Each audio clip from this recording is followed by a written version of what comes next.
because the way it's headed now, medicine is going down a very dark path. And talking to providers, I think the latest statistic is 7 out of 10 clinicians in general, and this is across all specialties, would not recommend medical school as a path or medicine as a path for their children. That's pretty remarkable, 70%, and that number seems to be going higher every year.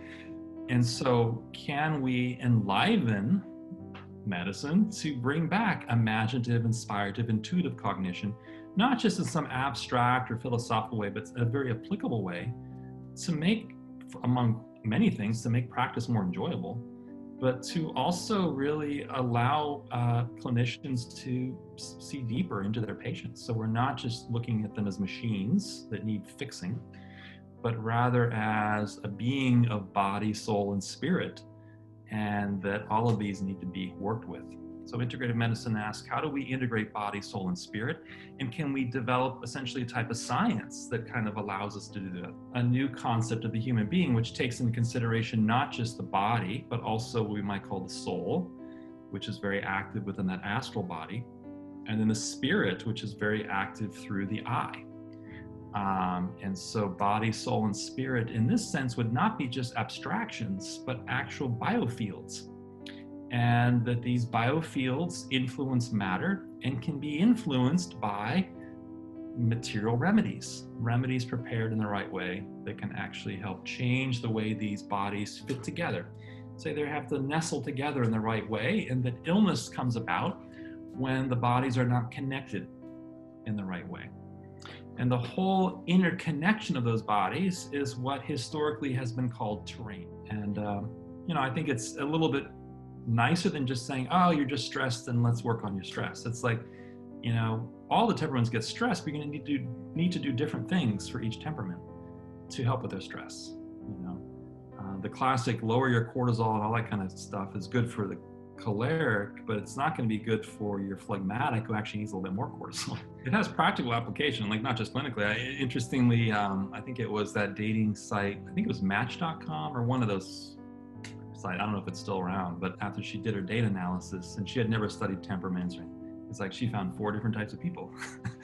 And she described them, and they were exactly the descriptions of the temperaments. And she described the matching exactly as I talked about, like melancholics and sanguines match well, and then the cholerics and the phlegmatics match well. And that creates more of a balance. You get 2 cholerics together, that's fire and fire. That's probably not gonna, it could work, but it's gonna be a challenging relationship. 2 phlegmatics probably not do a whole lot.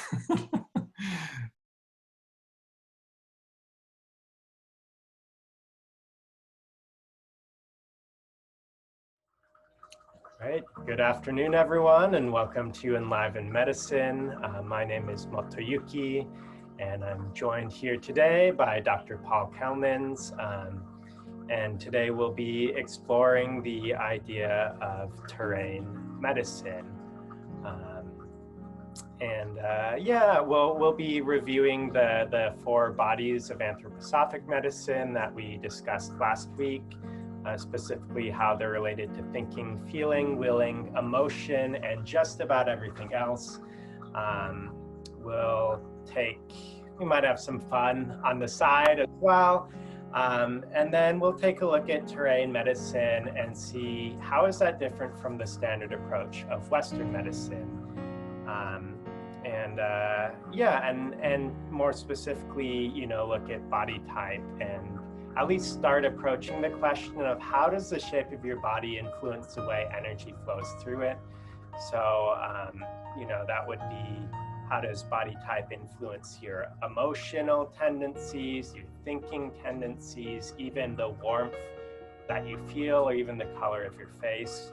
And then finally, we'll take a look at some of the, we'll take a deep, just a shallow dip into Chinese medicine as a model of terrain, and then look at how that fits into a much broader picture of not only Western medicine, but integrative medicine.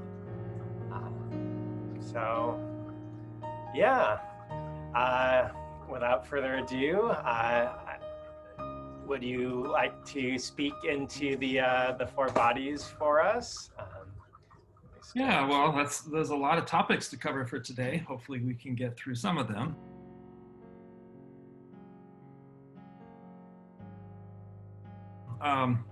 Yeah, so, if anyone watched our first video, I kind of laid out this question of how can we expand our current knowledge of medicine. When I say current knowledge of medicine, I'm going to use sort of what you called Western medicine, but the name that a lot of people are using is biomedicine, contemporary biomedicine. So biomedicine really would be, what you learn in medical school, osteopathic school.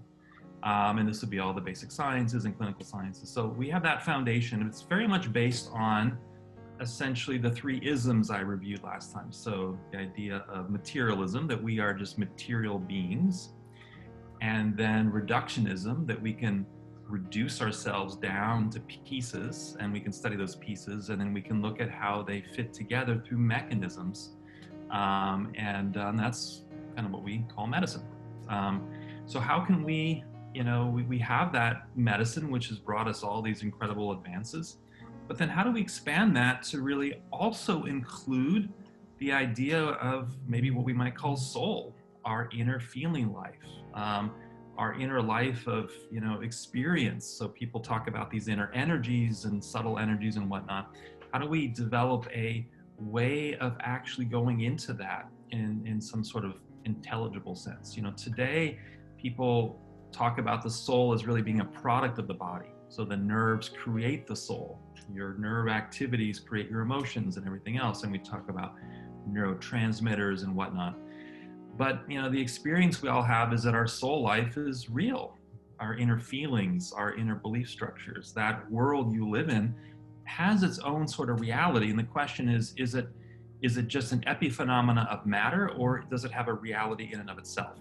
And I introduced anthroposophic medicine and anthroposophy last time as a approach, let's say maybe a philosophical approach, that attempts to ask that question: how do we move our consciousness and cognition beyond just the ability to perceive material things? Can we also develop a consciousness that's able to perceive into those soul processes?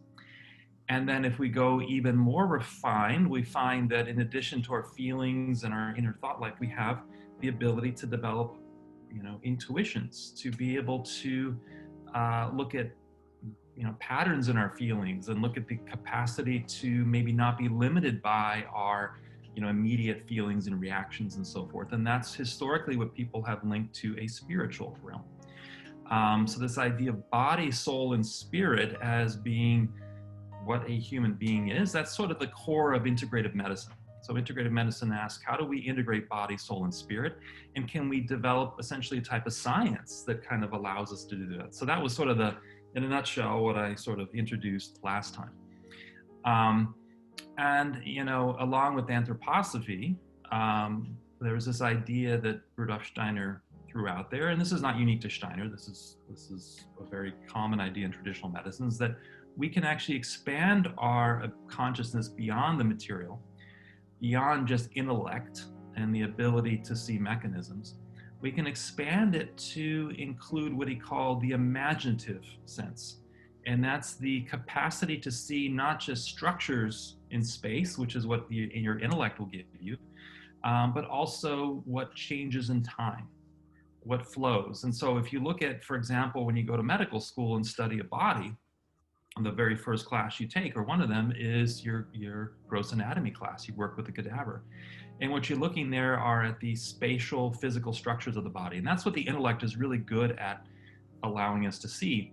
And that way of thinking that allows us to perceive that really developed in the Renaissance in the West and afterwards. And that's when you start seeing the real detailed anatomical atlases and whatnot, that's able to give you a spatial sense of the body.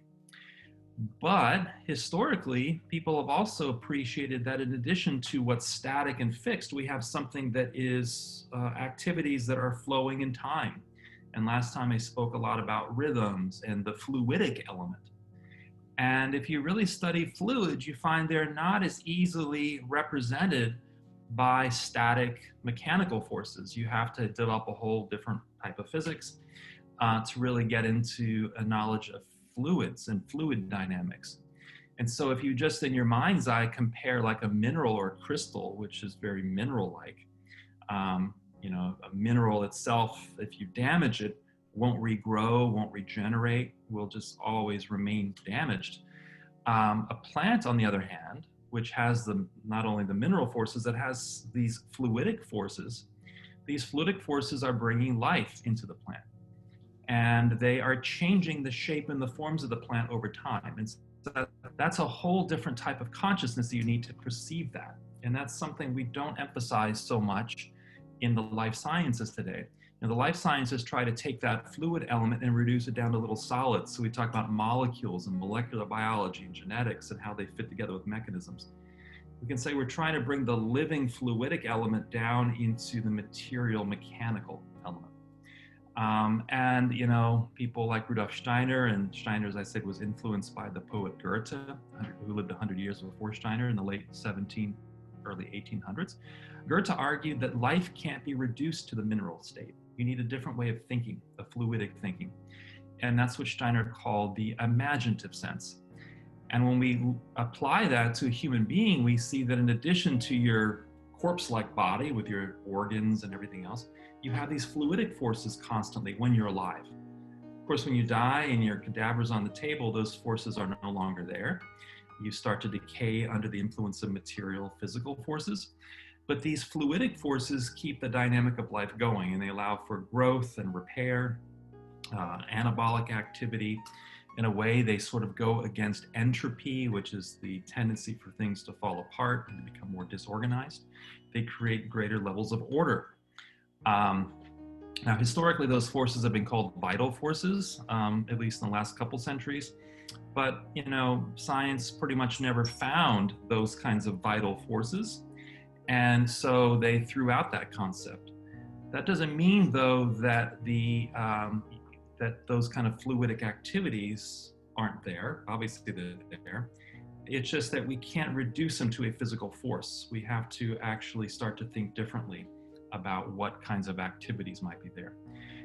And this is, you know, these life activities are what bring life to the plant, bring life to animals, bring life to human beings. So we can say, as a human being, we have a mineral physical body, an earth body. We have a fluidic body, which is a carrier of our life activities, again, reproduction, repair, growth. And this is what historically people have referred to in the West, at least, as the etheric body. In the kind of East Asian medicines, Chinese medicine, you know, there's more this idea of what they call Jing, this essence, which was matter that's been imbued with these fluidic forces. Rudolf Steiner called them formative forces because they help to shape and form the physical body. And we can go into this a little bit more today, later, the idea that there are actually four basic etheric forces, which Steiner called the warmth ether, light ether, chemical or tone ether, and life ether. Four basic forces. And that they give the different shapes and living patterns that we see in plants, for example, but also in our organs and in our organ systems. So that would be a second level of force above our physical. Physics has yet to kind of go there. When Rudolf Steiner used the word ether, he made it clear that he was not talking about the ether of 19th century physics, which was the so-called luminiferous ether, which was something that physicists got rid of in their thinking.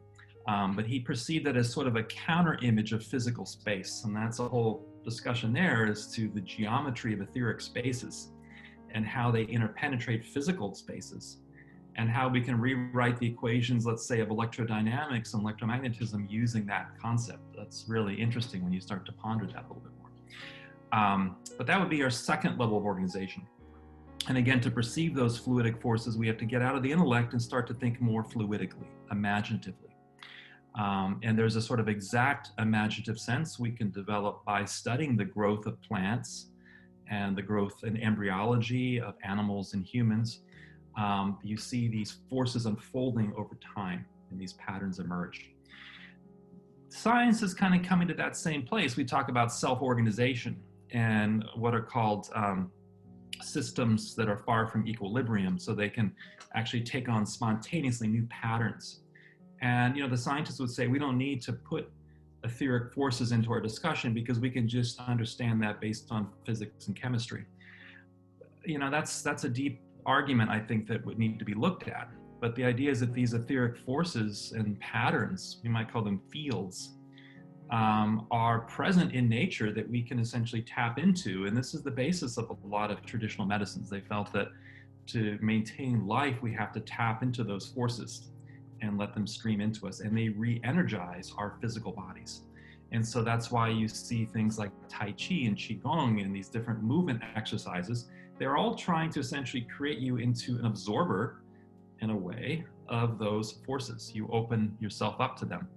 And that's often an experience people have doing meditative arts like Qigong. They feel, this heaviness at first when you start practicing, and then suddenly it's like this lightness comes into you.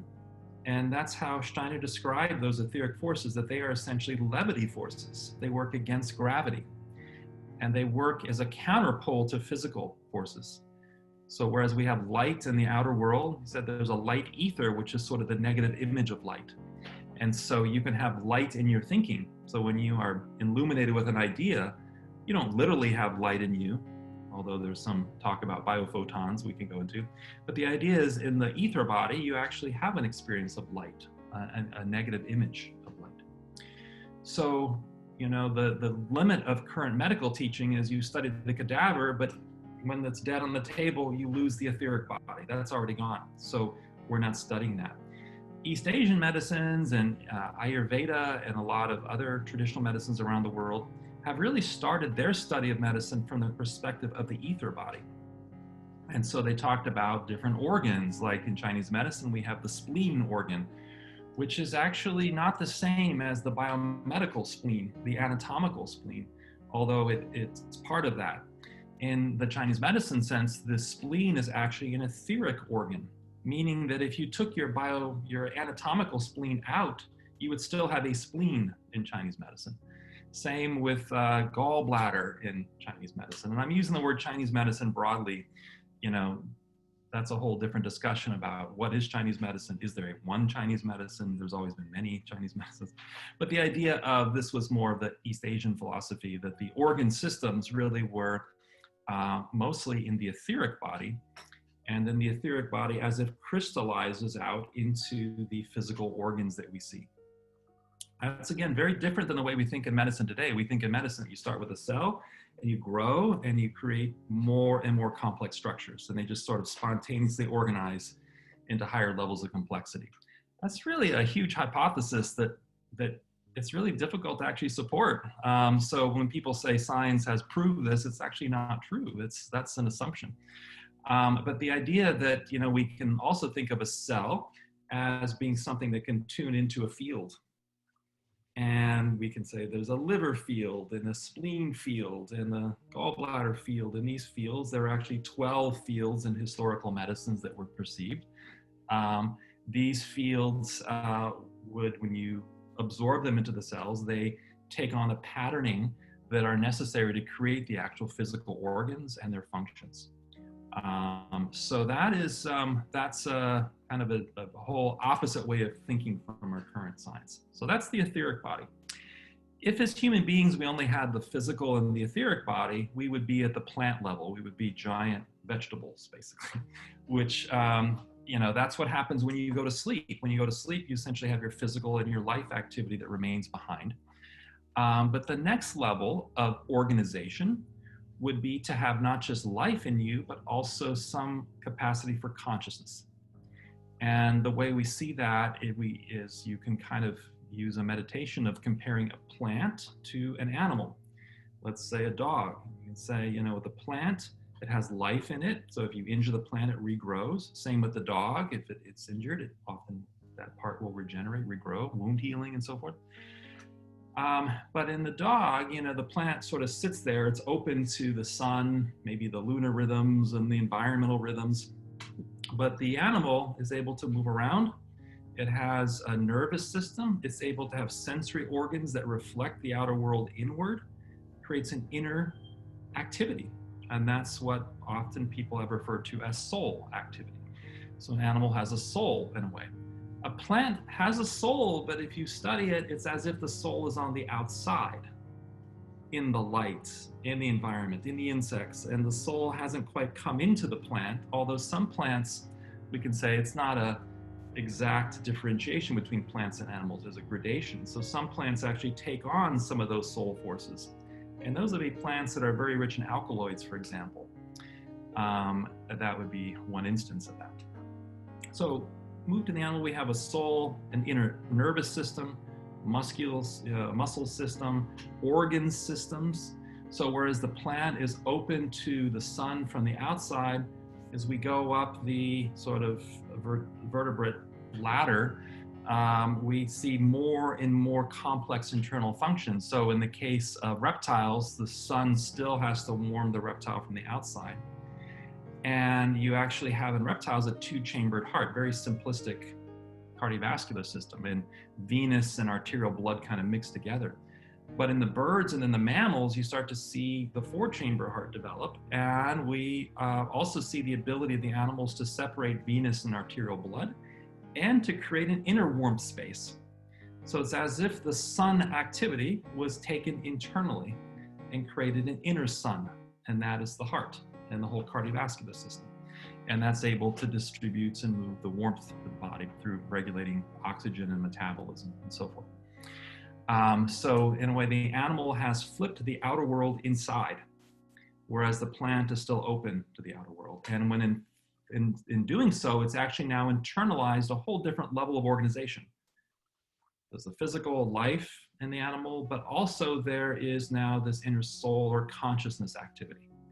So there's emotions and these different things. Now, a lot of people say, well, plants have emotions too. You have Clive Bastard's experiments where he hooked up, a polygraph to a plant and found when you thought different things, the plant responded.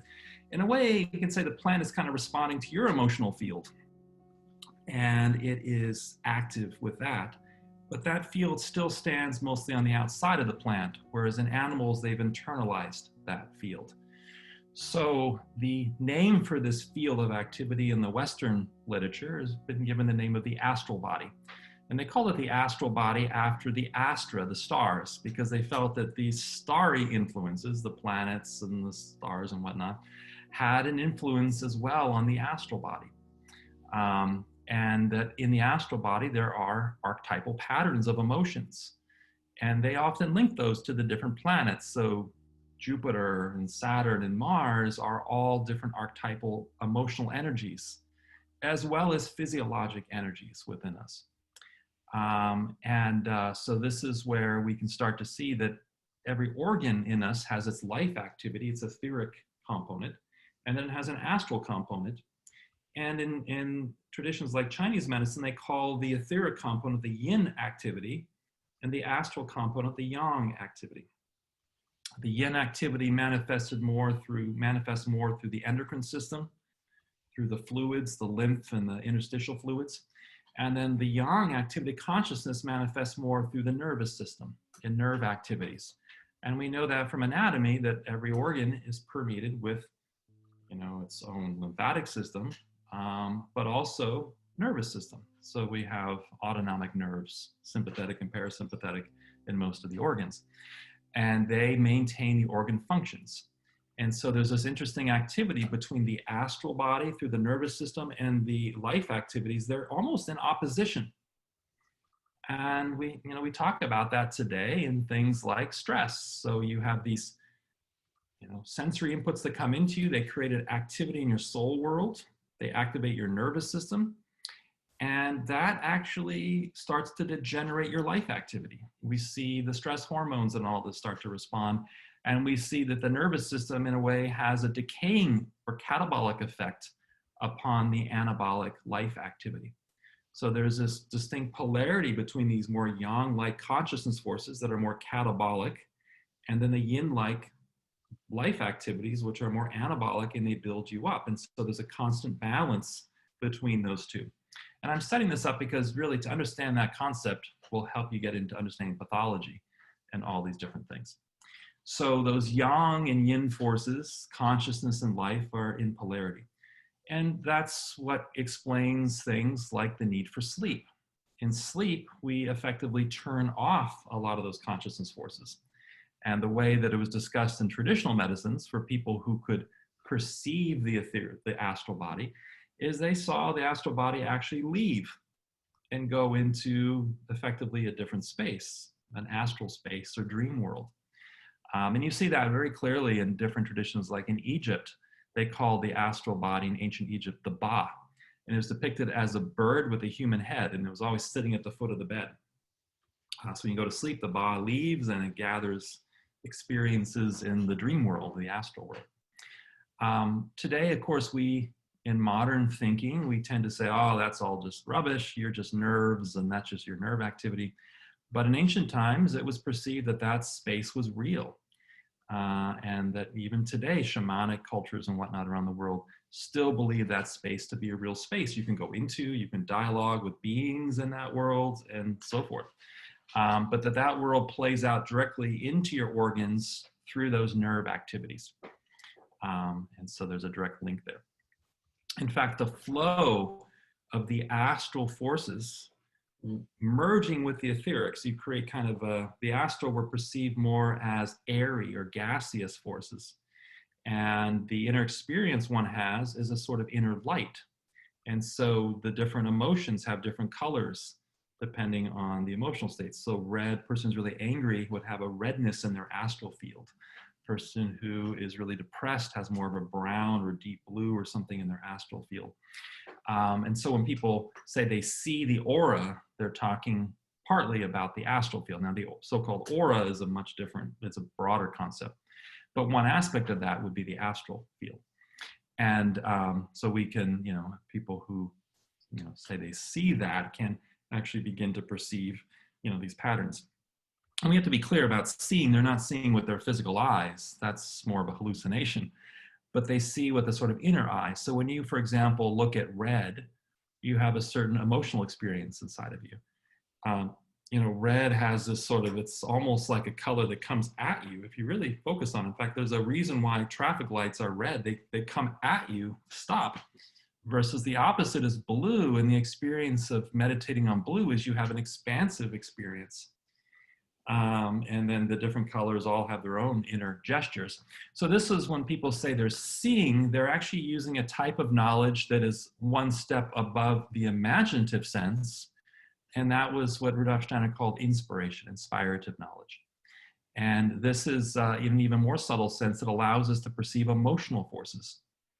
And essentially in the astral body, we have these polarities of emotional forces. Essentially, we might say the fundamental law in the astral is one of polarity, which is we have sympathy forces, we like something, or we have antipathy forces, we don't like something. So it's a constant dialogue, and every emotion is kind of a spectrum along those two poles. When you hate something, you have antipathy towards it, although you still have sympathy because you're engaged enough to hate it. And then when you're afraid of something, you run away astrally in a way, and your astral body takes on different forms this way. Okay, so that's the third level of organization, would be the astrality within you. And then last time I touched upon this idea that in human beings, if looking at an animal and a human, let's say a dog and a human, and this is where a lot of controversy comes in, and this is in no way to say humans are better. In fact, you can say the animals are much wiser than human beings on many levels. But there is a difference in that if you look at the fundamental arrangement, let's say, of animal anatomy, it's more horizontal to the ground. The spine is horizontal. And even in the great apes, you see a horizontal gesture that's been kind of it's trying to stand up, but it's still brought down to the ground in a certain sense. Whereas if you watch, at the year one transition, when a toddler starts to walk, it's as if something is now lifting them up in a certain way. Their shoulder girdle is freed up, and their arms are freed up, and their larynx frees up for a higher ability for speech. There's also the capacity to not just have inner emotions and our instincts, like in the animals, very wise instincts, but the ability, for better or for worse, to question those instincts.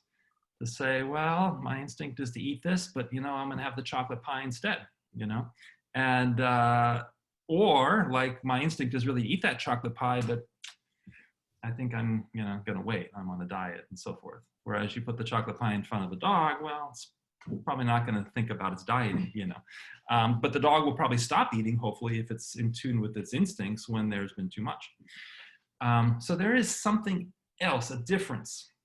And again, we have to be careful not to say differences are somehow a matter of superiority or one's better than the other, but it's a difference. Just like there's a difference between a mineral and a plant, and a difference between a plant and an animal, there's a difference between the animal stage and the human activity, human forces, forces of reason, forces that allow us to write poetry, to have a creative sense. And this was perceived to be historically unique to humans. Again, today we just think humans are animals. And we often behave worse than animals. And so unfortunately, we can say those forces that make us human are not necessarily awoken in people, and we're still developing them. But there's a capacity for something there. And those forces were seen as aligned more with warmth and with the warmth body, and our capacity to, you can say one of the highest human senses, the capacity to love. So everything sort of arises from either us wrapping it in warmth with our attention and our love, or separating ourselves from it in our love and attention, and so forth. So the warmth body. And that manifests not so much through the endocrine system or the nerves, but more through the warmth in your blood and your metabolism. So the metabolic forces in your different organs that create warmth. But also we can say the immune system is part of that. And that's really this core separation between self and non-self. In a way we can ask, and this is of course a difficult question to answer because an animal can't tell you, would an animal say it's an individual, or would it say it's part of a collective, like a tribe in a way? In a human being, we say an I. We say there's an I there. Now, the I is a tricky business because there's a part of the I that's the lower I, which is all about me and screw you, and I want to have it all for myself, versus a higher I that says we are actually all part of a collective, but yet we still maintain a sort of individuality there. And that would be another aspect of these more I forces. Rudolf Steiner called it the I body. That's that warmth body. And so a human being essentially is a fourfold being. We're also in contact, we can say, with higher undeveloped bodies, more part of the spiritual world. And that's maybe a longer discussion on the esoteric anatomy, which is a sevenfold being, human being. It's actually a ninefold being, but we could reduce it to 7 levels. And this is what people often say is the whole human beings, including those. But for the purposes of medicine and for everyday activity, the 4 bodies are what we can kind of rest with. Knowing the I body is more difficult than knowing the emotional or the living forces body. We have to develop a 4th type of cognition that last time I spoke about as intuition. And so the intuitive sense, this is in the words of Rudolf Steiner, the intuitive sense allows us to grasp another's individuality, another's I. Effectively, what it says is that if we create a robot that mimicked a human being very well, this inner sense would tell us there's no human being in there. That is a machine. And of course, this is what the transcendentalists, what do they call it? The transhumanists, they want to put us into machines basically at some point. They argue that computers will be sophisticated enough to put our brains in there. If what I'm saying is true, that whole argument breaks down, because essentially the machine cannot become a human being. It stays at the physical level, even though it might actually start to incorporate some of these levels. Challenge would be if we look at these bodies, these 4 levels, the physical, the etheric, the astral, and the I as 4 bodies in a way. Are there I beings? Are there astral beings? And could they incarnate into a machine? That's a whole different topic. But in ancient cultures, like in Egypt, they felt that these different statues and obelisks and whatnot were actually imbued with these spiritual forces. And they would create different rituals to actually allow that to happen. So it's kind of interesting almost to speculate on those kind of possibilities. Going back to East Asian medicines, I mentioned that interface between the etheric and the physical living activity is what they called the Jing. And then the interface between the astral and the etheric activity is what was called qi.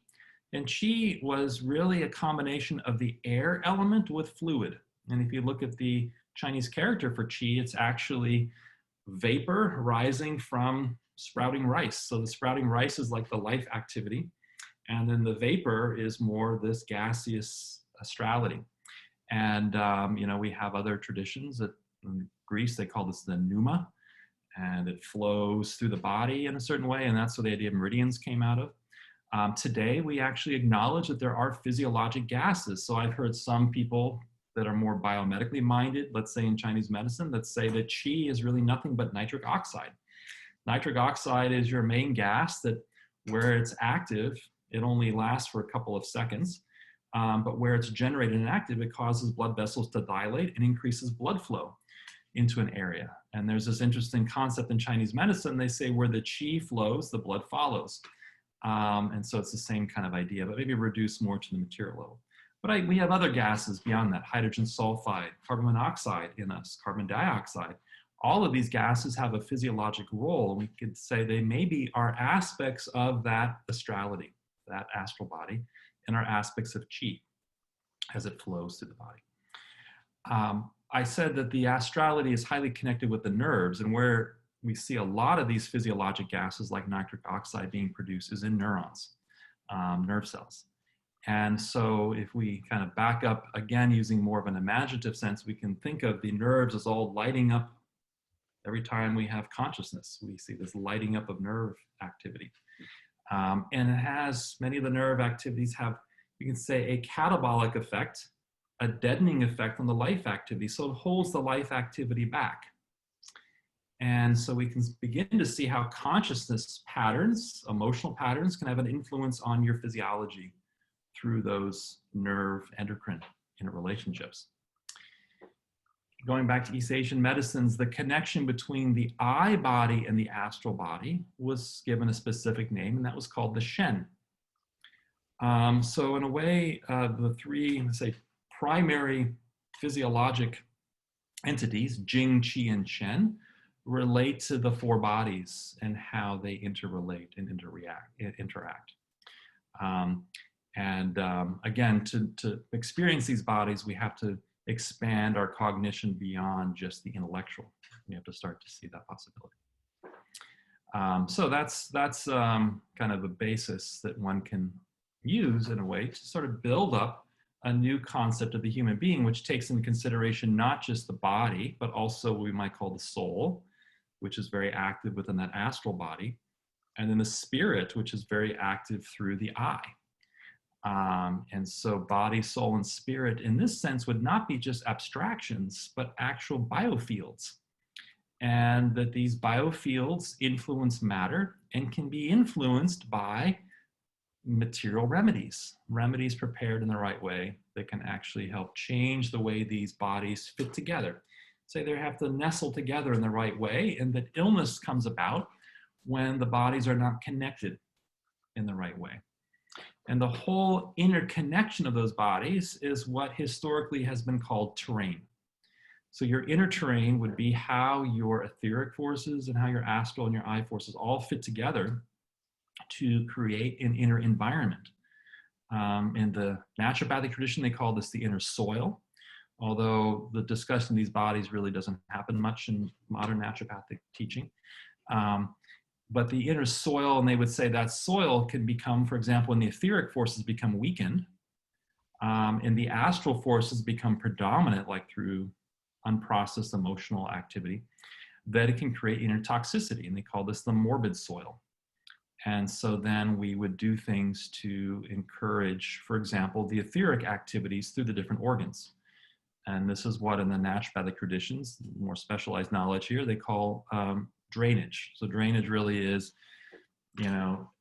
stimulating through herbal remedies and some metal preparations and mineral preparations, stimulating the etheric or life activities within the different organs. And then they function better to now remove toxicity, to remove heavy metals or chemical pesticides or whatever it might be. So the idea is we try to encourage, stimulate those etheric, as I refer to as yin activities within the organs. At the same time, we have to start looking also at the role of the emotions in health, and they would be in the astral body. So these are patterns of astral energy, which can be worked with in two different ways. One would be to use remedies to directly affect the astrality, and that would be some of the more diluted homeopathic remedies, which is a whole can of worms there to talk about. But the idea is you can attenuate matter in a certain way to actually address these different patterns. And the other way would be to encourage the I to become more cognizant of what's going on in the soul life. So that would be mindfulness, meditation. So you start to notice those astral patterns come up, like, oh, there's that anger flaring up around this person again. Instead of reacting to it, you step back and you ask, where is that coming from? And you start to just hold that as an open question. And now maybe an insight will come through, as to why you keep acting out of anger towards this person. And that has a transformative effect of actually transforming that astral energy in a certain way. So one can begin to discuss astral patterns of dysfunction. You can call them aggressive energies. In, ancient medicine, they were called demons. They were perceived as actual astral beings. Today, we call it a virus. Interestingly, say that, virus is what we see with our physical senses is really almost nothing. It's just genetic material, either RNA or DNA, and usually a protein coating and maybe a lipid envelope. So a little viral particle itself is kind of nothing, but we talk about it as an actual entity. So you talk about a virus, we often mean the whole viral, like think of all these little viruses pieced together, but that's like there's a being that stands behind that. And this being historically was perceived as a being in the astral field. And it was given the name of an aggressive energy or a demon. There are also, we say, beings in the etheric. And there are beings that are supportive. Those are the elemental or nature spirit beings. And there was beings of earth, water, air, and fire. So 4 etheric beings. And they were called gnomes for the earth beings, or trolls, or goblins, or hobgoblins. People perceived the fluidic beings and they called them the undines. That was actually the name given by the alchemist Paracelsus in the 1500s, the undines. And then there are the airy beings in the etheric were the sylphs or fairies, which are often depicted as having little wings. But again, this was people, you could say farmers perceived at one time in history these beings, and they maybe anthropomorphized them so that we can understand them better, but they had a direct sort of dialogue with them. So, there are still stories in pockets in Europe and Eastern Europe and places where farmers will dialogue with the nature beings before planting anything. And the beings would tell them. And how are they dialoguing? They're actually asking questions and then waiting for responses inwardly. And you get sort of indications. If you've done gardening, you almost feel like there are beings telling you where to plant things. Don't touch that plant. Okay, I won't touch it. If you're sensitive to that, you begin to pick up on that a little bit more. And then just to close that thought, there are fire beings that were called sylphs. So that's, again, the alchemist Paracelsus called them sylphs. So these nature spirits are, we can say, in nature, the formative forces of the plant world and the activities there. And they work within us as well to maintain our life activities. Those 4 aspects in East Asian or Chinese medicine, for example, were called yang for the fire beings, the warmth activity, qi for the airy light beings, blood referred to more the fluidic beings and the fluidic activity, and that's very nutritive and nourishing. And then the yin referred more to the beings, the solidifying beings that created more structure and form. And it's more of a living form imbued with water. So these 4 sort of physiologic entities, yang, qi, blood, yin, actually relate to the 4 etheric forces, formative forces, and 4 levels of being in nature. I tend to think of them as colors. That's kind of the inner experience. So the yang beings are more red, have a reddish activity. warming, activating your metabolism. The qi beings are more yellowish, and they tend to activate the nerve actions and activity. So when the qi fires into, for example, through your vagus nerve, your intestines start to increase their activity. So it sort of revs up that activity. And then there are, it's more complex because you have usually two aspects of the nervous system in every organ, one speeding it up, one slowing it down. So those would be more the nerve light beings. And then the blood beings are perceived as more bluish, more nutritive, and nourishing. And then the yin, earth beings would be more violet, the violet activity. So, when we talk about terrain, we can almost think about a terrain as like a color palette, a color wheel. Where are you on that terrain? Where is your liver, for example? Is it more in the reddish direction? Is it more violet? Is it more blue? And what I've kind of come to over the years is this idea that, herbal medicines are giving us, and this is a whole different discussion, not just material chemical constituents, but also etheric forces. And they're activating, I guess to say it more appropriate, they're activating etheric forces within us. And so certain herbs like cinnamon, certain herbs like ginger activate those red forces very strongly, red, orange. Versus other herbs like passion flower activate the violet forces very strongly. And then others like peony activate those blue forces very strongly. And so we can begin to think of a color palette with herbs as a way of working. And I found clinically as a more imaginative sense on top of herbal chemistry and pharmacology, that was often very helpful to try to understand how different herbs work. You would, for example, from that perspective, mixing ginger with the peony would kind of be like mixing opposite colors. And in a way that could be useful, but it could also bleed out the effect. So if you begin to think of those. And that's something that if you begin to just have that thought and you begin to approach herbs, the color, the etheric color of the herb will reveal itself in a way. And that often relates to the blossom color, but not always. So some herbs like bupleurum have a yellow blossom, and they stimulate. I have, there's evidence for this in the research as well as my own clinical experience. Bupleurum activates the nerve, the vagus nerve activity in the liver and different organs, and so it speeds up those organ dynamics. It brings a yellow activity into that, and you can see that very clearly in its yellow flowers. Again, passion flower, lavender have very relaxing effects. We could say it has a violet effect, which is very calming to, imagine being in a violet purple room, bluish purple. It's very calming to the nerves and relaxing. So it's sort of the opposite of the yellow activities. So in a way, from that perspective, bupleurum and passion flower are opposite plants. They have opposite etheric activity. So this idea of terrain we can see as a color phenomenon. More biologically, we can say the terrain again relates to the endocrine system. And so the patterns of your hormones create an inner state in all your organs. And then the organs themselves participate in the blood activity, and that creates an inner state, and that's the terrain. So that's another sort of way of viewing that. And the forces that organize that terrain, let's say the etheric body in general, the maintainer of the terrain, we can argue is the bringer of healing. So when we want to heal, in a way, we're trying to stimulate the etheric activity. And that is where in the ancient Greek culture, they called the inner forces of the etheric body the vis medicatrix naturae. And they thought it had a sort of intelligence that could always heal if given the right conditions, the right nutrition, and we remove the obstacles to healing. It would do that. And that's still a foundation of naturopathic medicine, but again, the discussion of etheric, astral, and higher bodies isn't really part of the curriculum anymore in naturopathic medicine, at least not in the standard curriculum.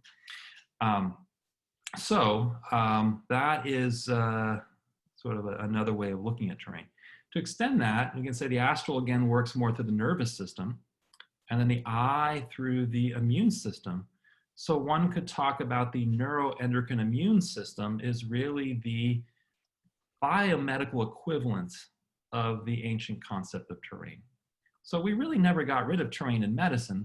it was just translated differently. And we say that the neuroendocrine immune system maintains your inner environment, or what we call homeostasis or homeodynamics, to represent the fact that a lot of these set points are fluctuating in time.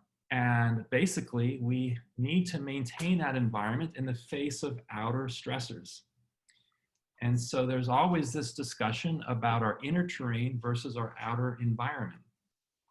And where that gets interesting is in things like infectious disease. So we always have the bug, the virus, the bacteria, protozoan, or a toxin, a heavy metal, or a pesticide. Those are outer stressors. And then we have our inner terrain. And so it's very interesting in the modern biomedical thinking, we kind of don't really, we talk about homeostasis and all that, but in the case of infectious disease, we talk about the immune system, but people aren't really talking about how the endocrine system has to be in balance to have healthy immunity as much, or how your nervous system actually impacts your immune system. There's a lot of data on that now. So neuroimmune interactions. So we unfortunately just focus on the pathogen, and then we try to, keep ourselves away from it or put masks on or whatever. And I won't talk about what's going on in society at large right now, more just generally. But we have the pathogen, but we have to always remember that we have the terrain as well. And so what I see is that over, when I first started studying naturopathic medicine 27 years ago, there was a lot of discussion about how the terrain in some ways was more important than the pathogen.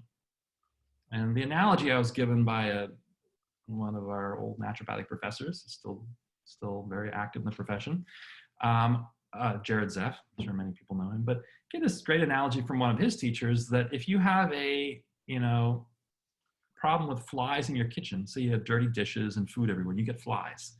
There are really two approaches to treating that. One is to go and get some fly spray and come back and spray it all over and kill all your flies. So then you have dead flies with garbage everywhere.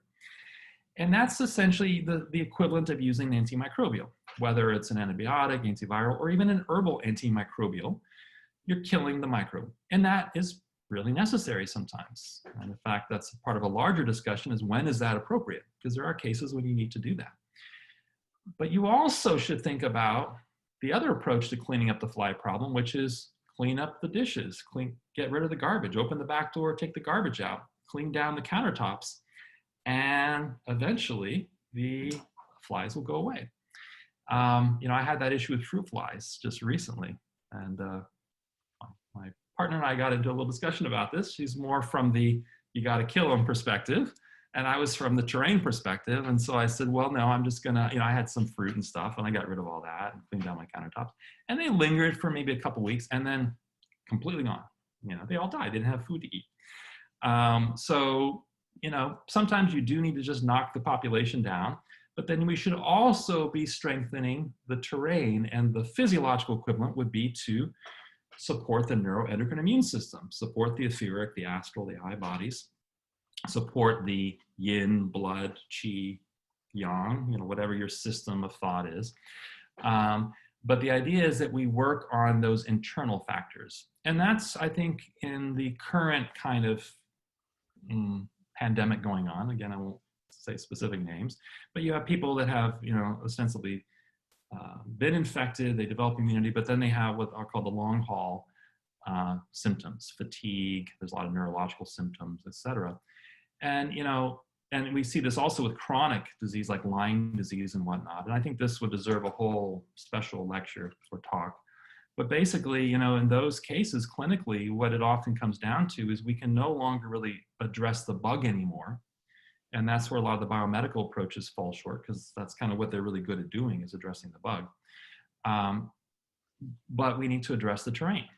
And so, let's look at their endocrine function. Let's look at their organ systems. Let's look at what all this is doing. And that's essentially what, Chinese medicine, for example, or Ayurveda are based upon, is how do we optimize the terrain so you now become resilient to those outer stressors. And this was a very poignant discussion in the West in the late 1800s. There was, of course, Louis Pasteur, who developed the germ theory, and he's the first one that kind of really established, although a lot of people now have gone back to look at his research and found that he was probably more of a fraud than the hero. But you know, he established this idea in people's consciousness that it was the bugs that caused illness.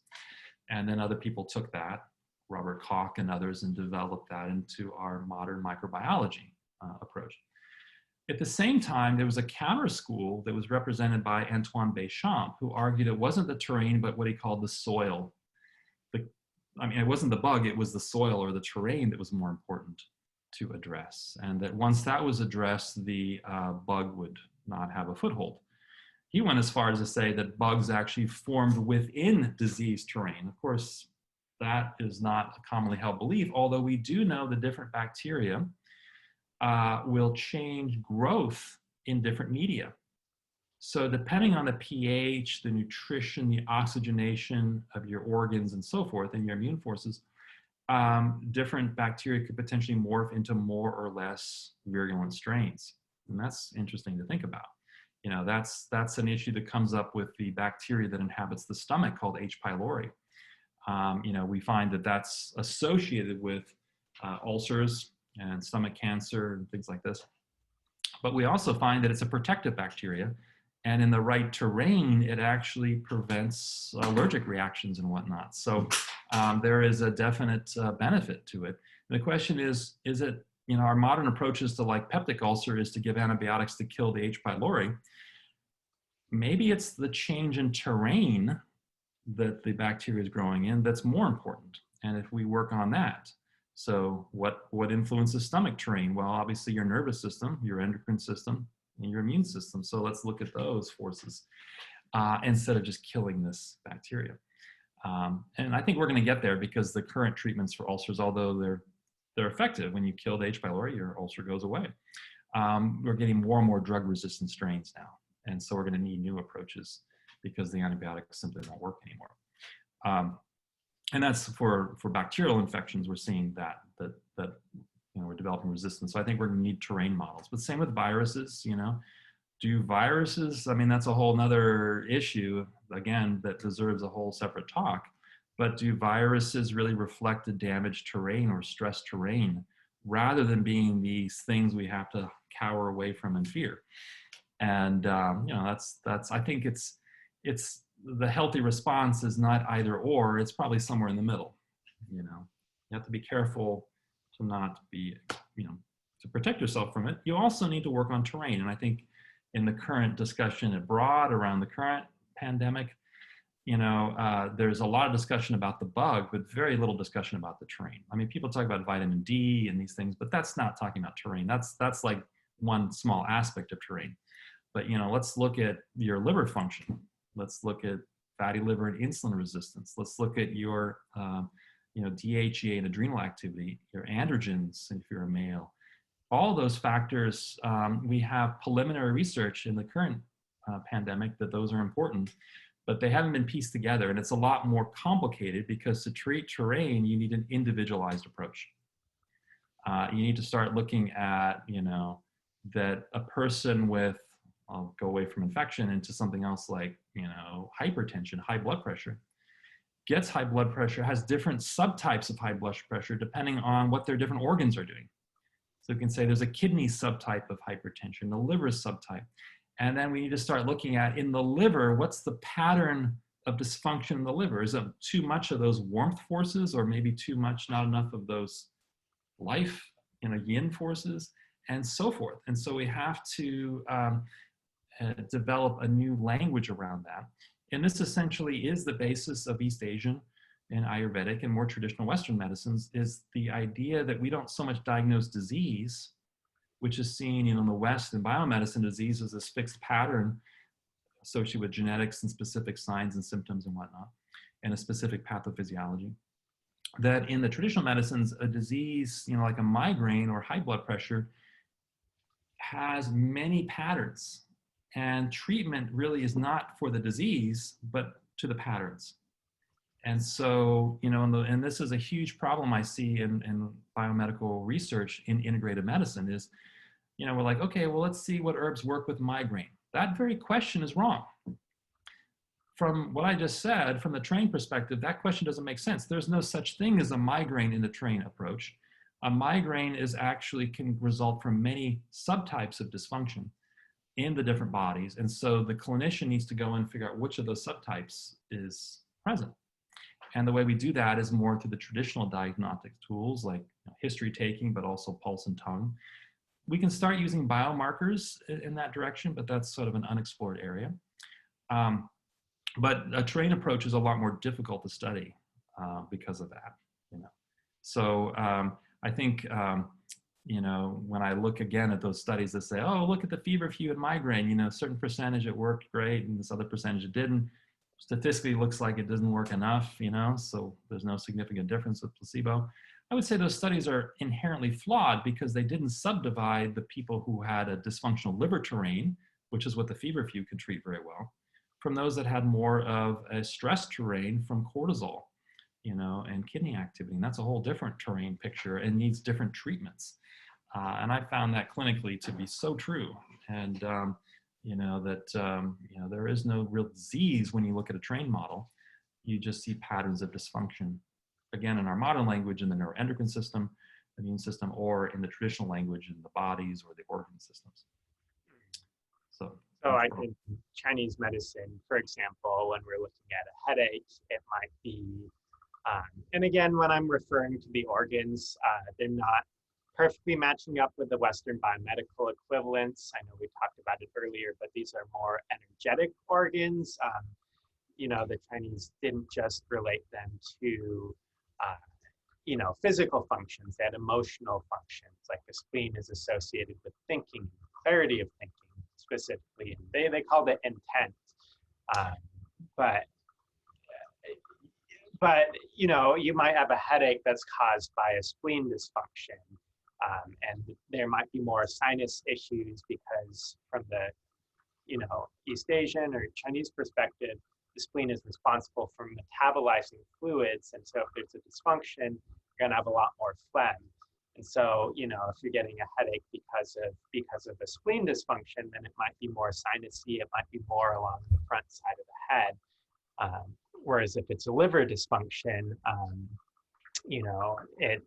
one aspect of the liver in that tradition is to keep the energy rooted. And if it's not strong enough, then that energy will rise up. And, you either get like a pounding headache, maybe, more near the top of the head, or in other scenario, that might be the thing that causes a stroke. Right. So so everything you just said, that language you just used, that's what we find in Chinese medicine, East Asian medicine, is using imaginative cognition. And that's why I think a lot of the more biomedically trained people have problems with it, because it doesn't fit with their intellectual, mechanical, material hypotheses. However, they can be translated, and that's, I think, a deeper discussion. How do we connect what you just called a spleen Qi deficiency headache with a biomedical equivalent? And again, that's where we can look at specific changes in the neuroendocrine system. So there is something we can relate one aspect of the Chinese spleen, which is really an organ that's in the etheric body, and then it manifests through different physical organs. But one place it manifests through is the pancreas and the pancreatic enzymes and those activities. And so if you are unable to break down dietary peptides because you don't secrete enough peptidases from the pancreas, some of those peptides will leak into the blood and they will trigger immune reactions, which can create more inflammation in the body. They can create on mucous membranes more congestion, like the sinuses. And so there is a way of actually translating those. But unfortunately, we tend to see things like biomedicine and Chinese medicine as opposed. People say West versus East. I think those are really unhelpful concepts. Instead, what is the bridge between them? I think the beauty of biomedicine is we can get very detailed in measurement, we can quantify, we can figure out specific biomarkers. The disadvantage is we lose the forest for the trees. You get so specialized, it's like, I don't know what I'm looking at anymore. And so we start to focus in, we again use reductionism to go down and look at little mechanisms. So in the case of migraine, we look at different inflammatory cytokines, but also something called CGRP and et cetera. Interestingly, the people doing that research don't realize those same things they're talking about are present in the gut. And that gut reactions can cause through a reflex mechanism. We know this is now true. There's something called the gut-brain connection through the vagus nerve. So things that happen in your gut can change what happens in the brain. Blood flow, metabolic patterns, everything else. And so we now have biomedical equivalents, essentially, or a way of connecting that. Using imaginative cognition, we could see the bigger picture. And then using biomedical knowledge, we can zoom in on the details. And we can maybe get more accurate in testing and figuring that out and so forth. So I think there's a way we can talk about them in a very healthy way as a synthesis, not as an either or. Going back to the infection paradigm, it's not either you're into preventing the germs and all that, or you're a trained person. It's really both. How do you do both effectively? And each is giving us a different idea for how to approach treatment. Correct, yeah. And then, going further, we can say, well, what caused that spleen imbalance? Now we can back up and say, well, is there something going on in the soul life, in the astral body? Do you have specific types of stressors or emotional patterns you maybe need to look at that are impacting your pancreas and are affecting the way you're secreting? So we can back up there. And then we can go up to the spirit, the eye level, and say, well, how can you develop through mindfulness the ability to start peering into all this? And just through the warmth of your attention, you can start to heal it.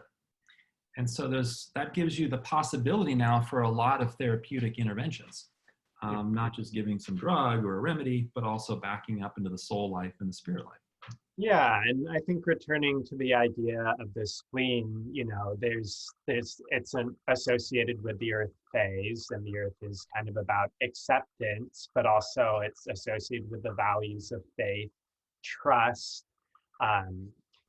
thinking. So if somebody is overthinking in the Chinese framework, it's going to affect the spleen, and it'll cause somebody's energy to stagnate.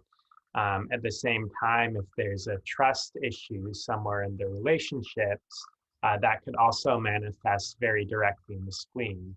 So I think that, So one way you can say is that, again, spleen in this broader context really has 4 levels to it. There's the physical part, physical organs like the actual anatomical spleen, but also the pancreas, also all the lymph nodes, the Peyer's patches and whatnot in your intestines. That would be part of the anatomical spleen from the Chinese sense.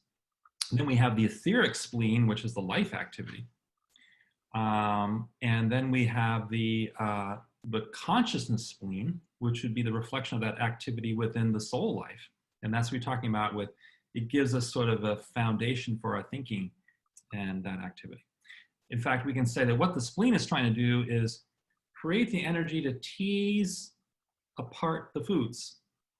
So break them down and tease out what do I need and what do I don't need? What do I need to absorb and whatnot? And that's exactly what we do in thinking. We take a thought, we tease out different aspects. We can say one is reflected in one aspect of that same process, the spleen process. We can call it an archetype, is reflected in physiology. One is reflected in the soul life, and the other is reflected in the spiritual life, and that's the deeper things like trust and those things you spoke about. So that's the spiritual spleen. And that's where studying organs becomes fascinating, because you see it's not just about this hunk of meat. It's about the life in it, it's about the consciousness in it, and it's about the spiritual activities. Again, there's a bit of a biomedical equivalent there through the vagus nerve, which is your main parasympathetic nerve, which comes from the brain stem. There's 2 vagus nerves that go down. They innervate all of your chest organs and then most of your GI organs. We now know that about 80% of those fibers coming from the brain downward are actually sensory nerves going from the gut upward.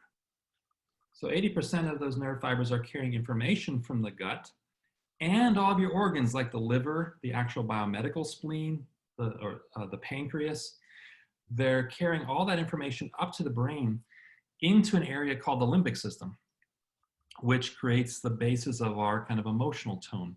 And so there's discussions of this now in neurophysiology, that our organs create sort of a basal tone for our consciousness.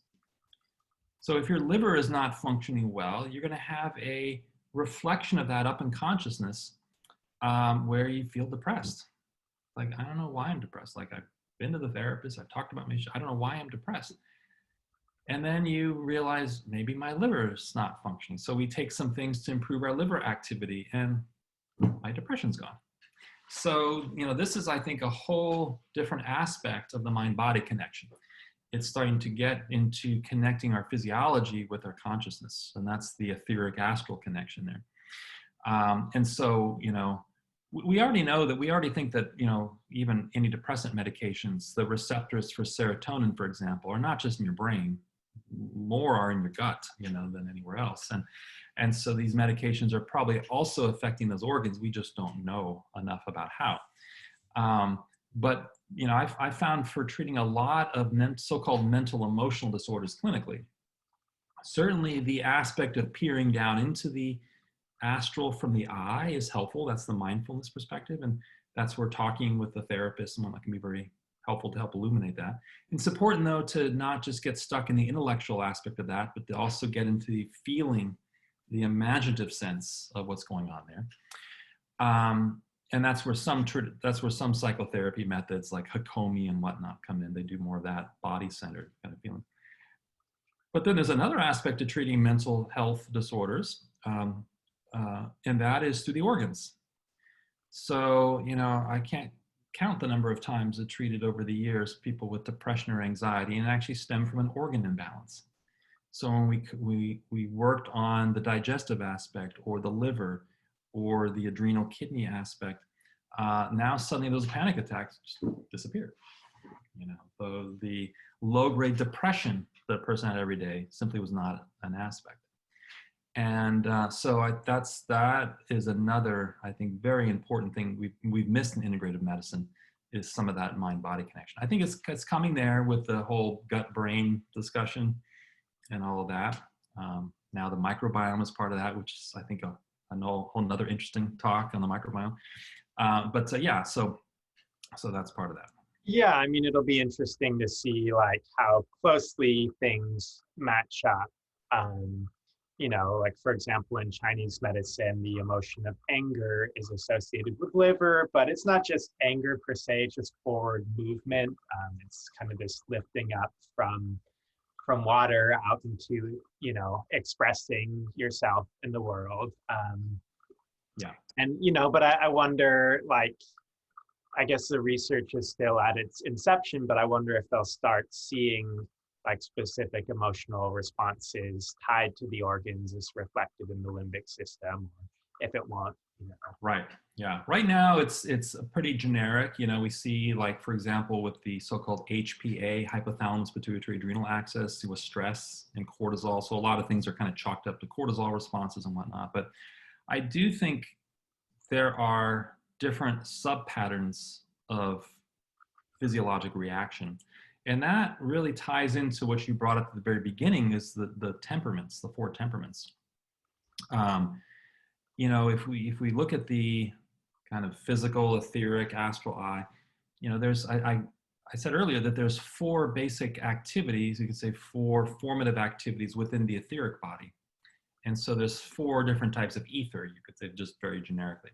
Again, I think that would be an interesting discussion to talk about what is ether, because it's very different than what we think of in physics as a force. It's actually more of a negative force, a counter image force. And it's coming in a way from a different spatial dimension, but I'll leave it there for now. But yeah, so 4 different ethers. And so if we look at that, we say there's actually 4 basic subtypes of people based on their ether bodies. And so people have one of the ethers really represented more than the others. And if you're able to peer into their ether bodies, you'd see they have more of this one ether. So there are people that have very strong amounts of that warmth ether. And this is the type of person that was labeled historically as the choleric. Now, what's interesting is that physiologically, we can say a choleric type person has, let's say, a higher either total or more sensitivity to cortisol and androgens. They're like cortisol-driven people. And, they have a particular body type, which is usually more stocky. and they're ready for a fight, you know. So that's just people that are just always on that kind of cortisol. We may call them a type A personality, but they're very easily affected by the cortisol. And so that's where, you know, historically people argue, well, those people need to eat a different diet than a lot of people. They shouldn't eat a lot of meat or drink alcohol or smoke cigarettes. They should do more vegetable-based diets. They need more of the watery forces to kind of bring that down, bring that fire down in a sense. So that's the choleric type. Then there are people that have a lot of that air light element. They're just light people. And you know, you see those people, those are often people that at parties, they have this sort of sparkling presence, and you see in their eyes almost this like sparkle. And sometimes I've noticed these people, and this temperament often likes to put glitter on just to kind of emphasize the sparkles. And that is the sanguine type. So you can say that's the air type. You know, the choleric fire type is usually very driven, very strong to the will. This air type is more related to the feelings, so very sensitive feelings. So this person is a very friendly, very outgoing, but also very sensitive to feelings and what others are feeling. And to the point where, you know, they can get a lot of fear, and there's usually a lot of anxiety and panic in this type. And, you know, we say here more adrenaline, and, you know, those in some of the sex hormones play more of a role in the sanguine type of person physiologically. And so that person would need actually more foods that encourage healthy hormone, you know, sex hormones, estrogen, progesterone, things like oily foods, you know, maybe a little bit more meat and so forth to kind of help to weigh down that kind of sensitivity in a sense. So that's the sanguine type. And do they have a specific, like you said, the choleric were a little bit more like stocky? Is the sanguine have a particular? Sanguine's more lean, delicate usually. So, you know, more kind of wiry, but kind of like a balanced body type. We felt it more mesomorphic type, kind of mesomorph, a little more ectomorph, if you know what those terms mean, kind of between those two. So that's more the sanguine. You know, the sanguines, they can be very sensitive to feelings, but they also forget them very quickly. So it's kind of like, or they get really enthused, and then it's like, I had a couple of sanguine friends. I remember one in college. She's like, let's have a party. Oh yeah. And we'd all start planning, and then like 10 minutes later, she's on to something else. Like, what party? You know, it's like, well, we just started planning all this. Like, oh no, let's do something else. I don't want to do a party. You know, so it's like changeable, like the wind. Very changeable this way. So then tend towards like, would they ever be over ambitious but never be able to deliver on, you know? Yeah. So the choleric, you say they get stuff done, right? That's the just do it. Let's go run a marathon, and then let's go, you know, paragliding. You know, that's the choleric type. I have a friend who's a choleric. I don't know if you ever watch this channel, but he's always has to be on the go, you know, and it's just like, where does this energy come from? Sanguines usually have energy, although it burns out pretty quickly. So they have this burst of energy and then it burns out. Again, very changeable in that way. And yeah, carrying out long-term projects can be hard because they can be, in a negative sense, imbalanced state, they can be more flighty. And that can be an issue. Then there's the third type of temperament, which is more, you can say, has more of a watery etheric body. They have more of those watery forces, and that's what we call the phlegmatic, or what has been called the phlegmatic. And yeah, lymphatic, I've heard as well. Yeah, lymphatic, phlegmatic, yeah. And they tend to put on more body weight, so that's more of a corpulent body type. And you know, all these body types can put on weight, but they put on weight differently. So a phlegmatic will put it on all over the body, kind of a general body type. Whereas a choleric usually puts on weight like in the shoulders and upper neck. So they get more of the bowl kind of appearance. But yeah, the phlegmatic will has more of a fluid kind of notion. And they're usually very laid back constitutionally. So you can say they just kind of let, like water, just let it roll, like not really getting hung up on anything. That can create a real difficulty with like inertia. You know, they're really hard to get going in the morning, but once they get going, there's usually really good stamina and really good activity. And that's the type that is really easily affected by carbs. We can say carbs, really carbohydrates, it says it in the name, it's just hydrated carbon. And that's what it is. In plants, plants take carbon dioxide, they fix it with water, and they create carbon dioxide, create the glucose and all the other plant sugars, the carbohydrates. So carbohydrates tend to encourage your watery forces a lot. Versus proteins, have more of the airy activity, actually, and then fats have the warmth activity. The phlegmatics need to eat more proteins, get the air moving the water, and then maybe a little bit more fat, good fats, to get the warmth forces going. It's like the water overcomes the warmth, so they can often be drowned out. And this is the classic kind of like, insulin resistant type. Usually thyroid is low, but it's usually the insulin that's the problem with that. And then we have the fourth type, which is more of an earthly etheric body. They tend to easily crystallize, both physically, so they become stiff minerally, but also in their thoughts. They have very complex thoughts, but they tend to get stuck in their thinking, and that's the melancholic type. And it's called melancholic because there's kind of this low grade, like they're not really depressed, but it's like this low grade melancholy, like grief against the world. And so that's the fourth type.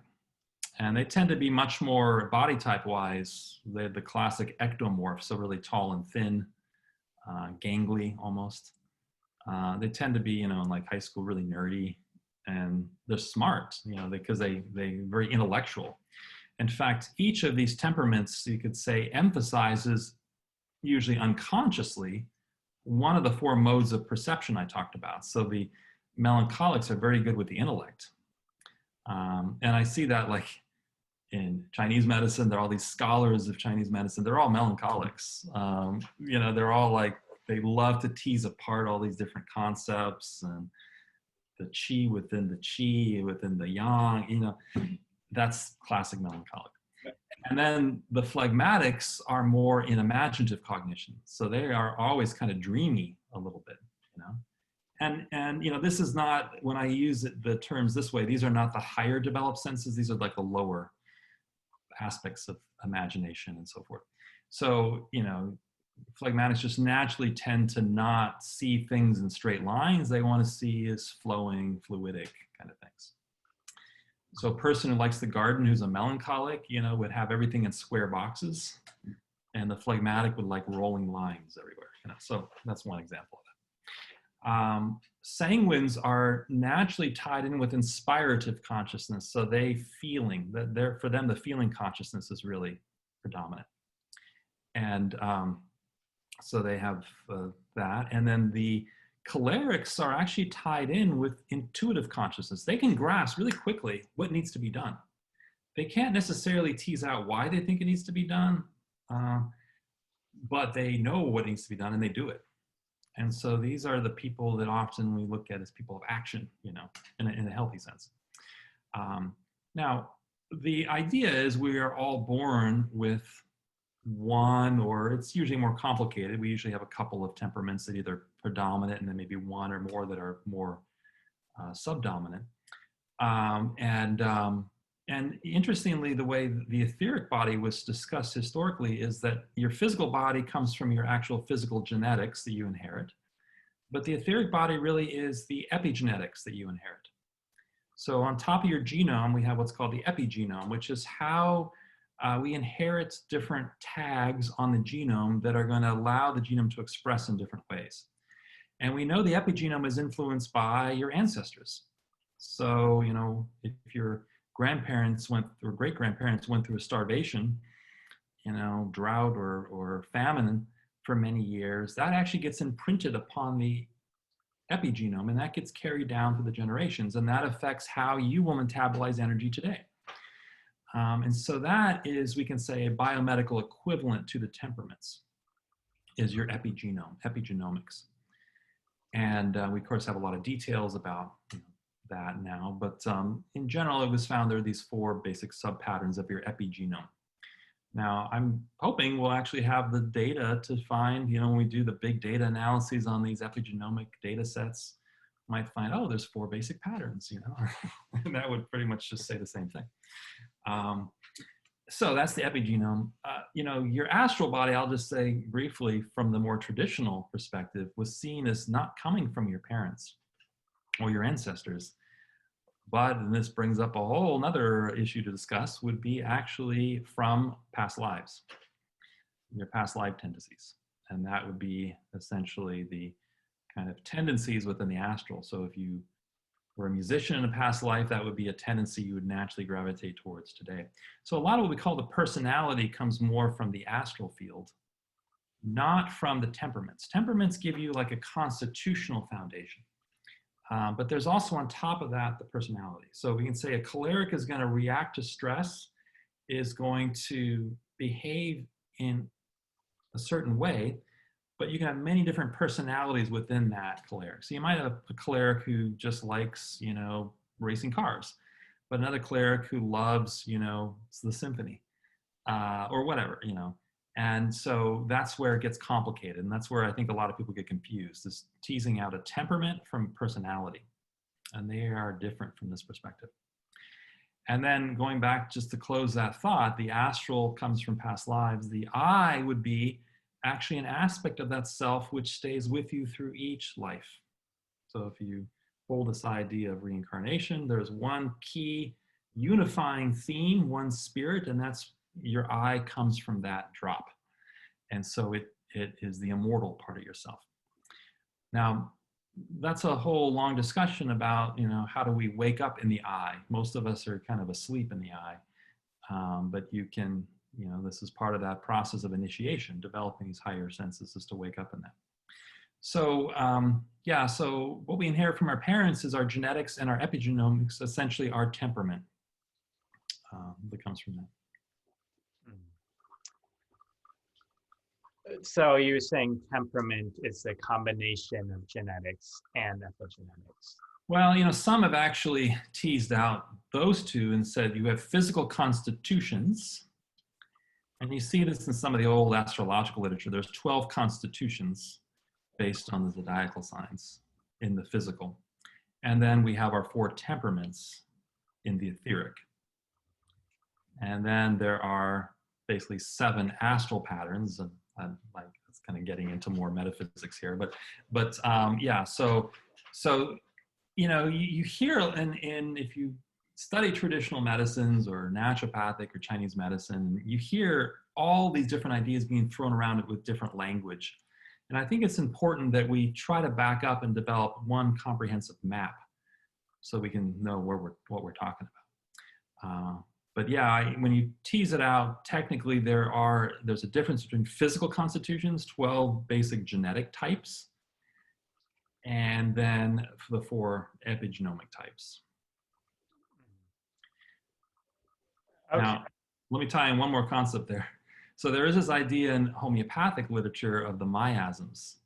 And miasms were talked about kind of in the way we talk about epigenetics, but they're specifically related to the fact that maybe a great-great-grandparent had contracted a certain infectious disease like syphilis. And the idea is that it carried an epigenetic taint or kind of a information down the line. And so you can inherit a syphilitic, what they call syphilitic miasm. This was called a luetic miasm in the homeopathic literature. And that is an additional thing. We can say that's a variant on the temperament idea. I would look at that, the miasm actually, as there are 4 primary miasms and then lots of secondary ones, is really the 4 temperaments of the immune system. That's kind of how I found to be useful. So a luetic miasm means your immune system is going to behave very differently than a choleric, or the choleric miasm is what they call the psoric miasm. Psoric miasm, and then tuberculinic is the sanguine, and then this what they call psychosis with an S after gonorrhea, that's the phlegmatic. So if you have a phlegmatic immune response, then you have a psychotic miasm. So again, this is where it can get very confusing when you start to bring all these different schools together, which all kind of develop independently. But again, we can say that what we're trying to perceive are wholes within the different subtle bodies. And that's what all these people are perceiving. They're just giving it different names. and they're often not differentiating one thing from another. Well, I'm just going to go back for our listeners so they can maybe get some more, because this is a lot of awesome stuff. It's a lot. Yeah, it's a lot. So I think we can deepen it just a little bit. So let's take a step back to the phlegmatic constitution. Phlegmatic temperament. Yeah. Phlegmatic temperament. Yeah. And they're, they tend to be maybe more, I don't know if laid back is the right word. They tend to put on more body weight. Not carbs generally aren't so good for them, tend to be the insulin resistant type, but not always. And then on the high protein, like the keto diet or the more Atkins diets, things like that. Yeah. Yeah. And then they're also matched to what was called the syphilitic or the psychotic miasm. And that's describing... It's psychosis is actually the gonorrhea miasm. Okay, the gonorrhea miasm. And that is their reaction, like that's describing their immune system, so how they respond to disease. Yeah, so so we can think of those kind of immune responses as, they get, let's say, an internal toxicity or infection, and the immune forces are able to push it out to the surface, but then they might get things like a wart or a mole in a certain sense. That's how it was often described. It's like it was an immune response that worked pretty well, but then it stopped. And so we start to see more mucus congestion, and mucous membranes are affected, that sort of thing. So that was kind of the general idea versus like a choleric immune response. That's the psoric immune response. You get a infection, high fever, discharge, diarrhea, sweating, and then it's done. You get it out. And that's kind of how a choleric reacts in life. They like have a temper tantrum and then shit gets done. Versus the phlegmatics kind of like, yeah, we'll do this. And they just kind of they sort of give up a little bit, and they're like, that's enough. I don't need to do more.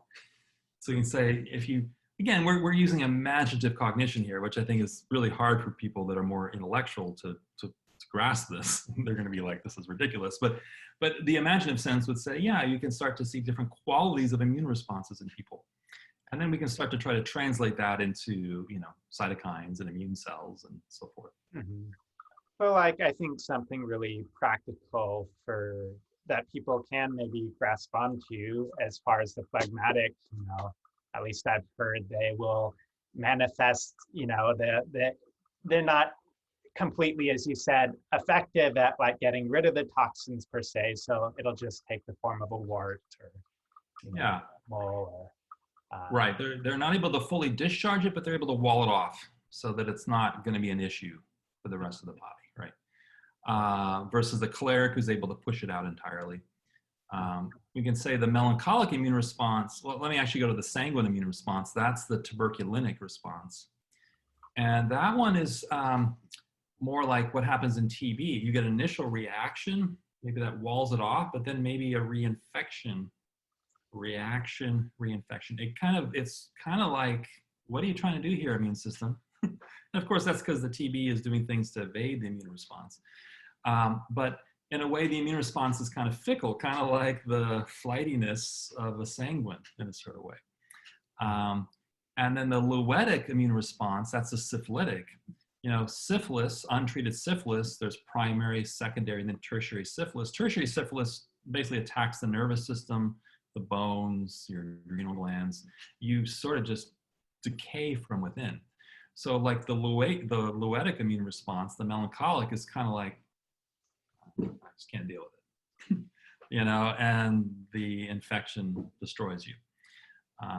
And so some have linked that to more of a cancer-like miasm. In fact, I think the miasm idea is very helpful in understanding modern infectious disease. And, we can say that Lyme disease has a strong leuetic component. In fact, Lyme is a spirochete, just like syphilis, comes from the same genera.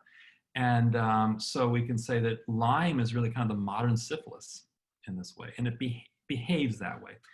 So again, a lot of the treatments that we use kind of to treat the syphilitic miasm could be useful for the Lyme miasm.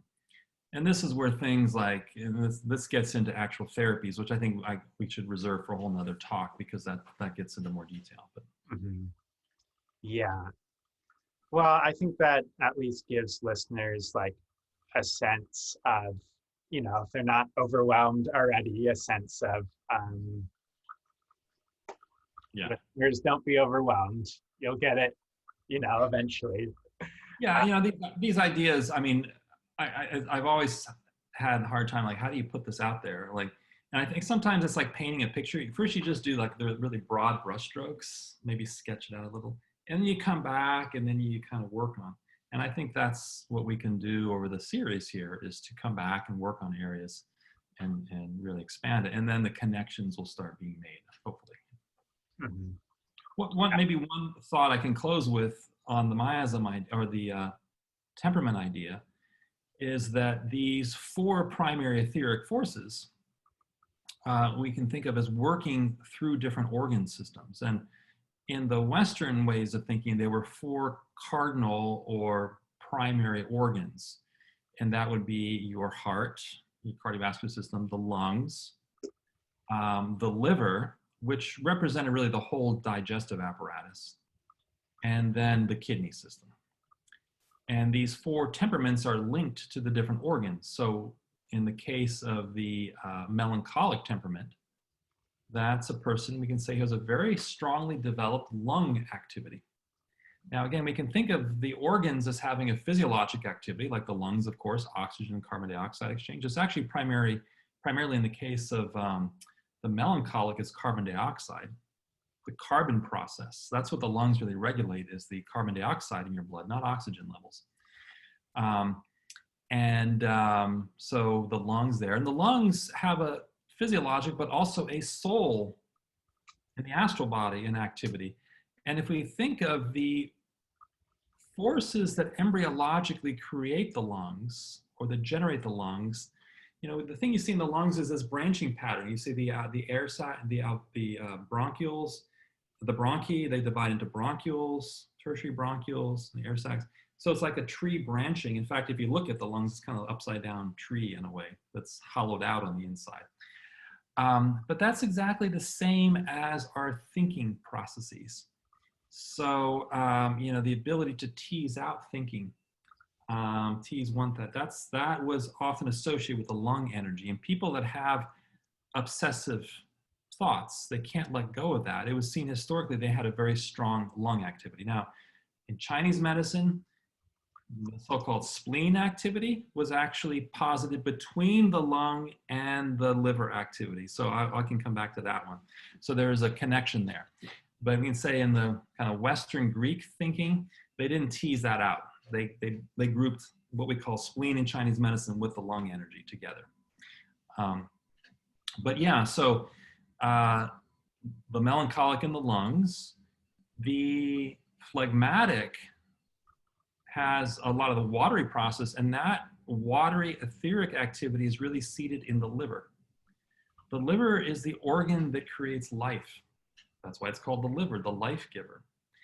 And it essentially is, one of the main rules of the liver is to try to take anything that is water insoluble and make it soluble. And it does it by usually complexing molecules onto it.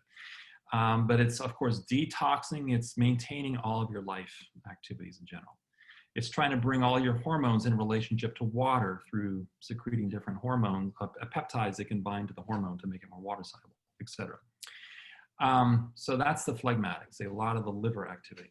The sanguine is very strongly based in the kidney system. We can think of the kidneys kind of in metabolism being like little ears. They're listening to the blood in a way, but they're also very sensitive to psychic impressions, you could say. And this can lead to a longer, deeper discussion about the organs, which I think would be fun to do. But the idea is the kidney system is kind of the basis of the sanguine, and then the choleric is really based in the heart and the cardiovascular system. So the 4 temperaments are linked there. Now, for students of Chinese medicine, you're saying liver? I thought that was more, like the air and the sanguine, and the kidneys are more water. That's a long discussion.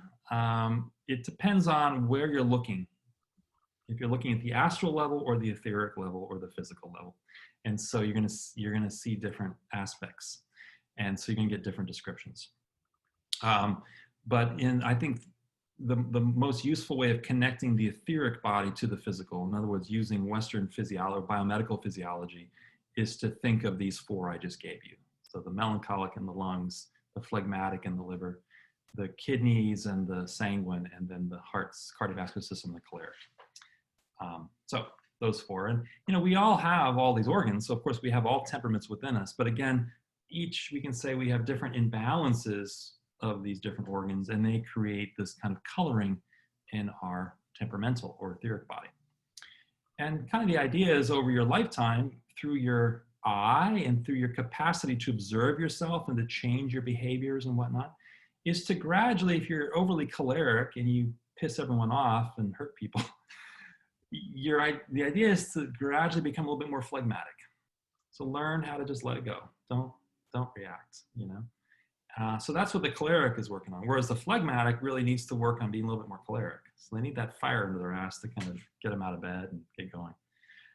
Same with the sanguine. They need a little bit more of the melancholic earth energy to weigh them down a little bit.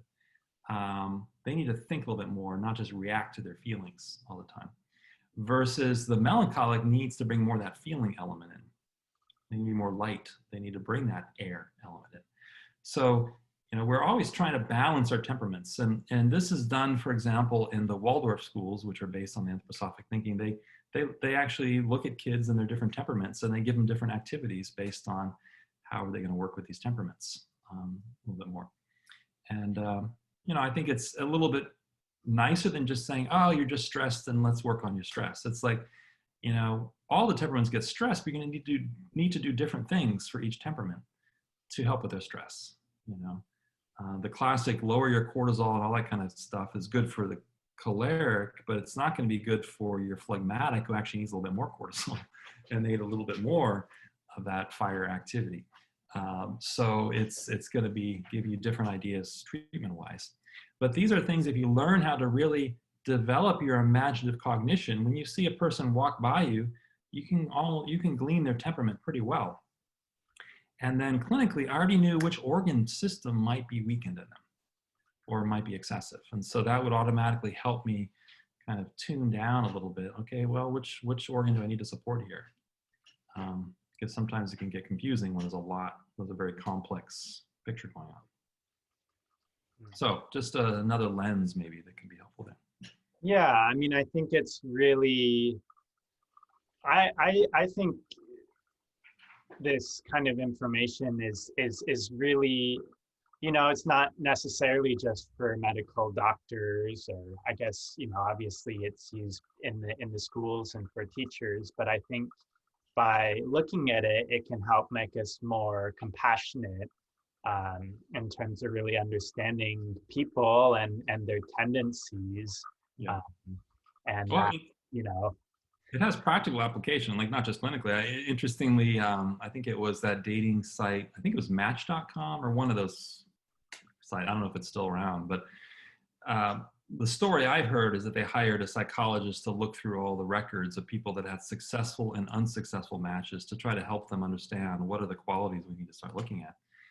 And, I don't know if this is true or not, but she claims that after she did her data analysis, and she had never studied temperaments, or it's like she found 4 different types of people. And she described them, and they were exactly the descriptions of the temperaments.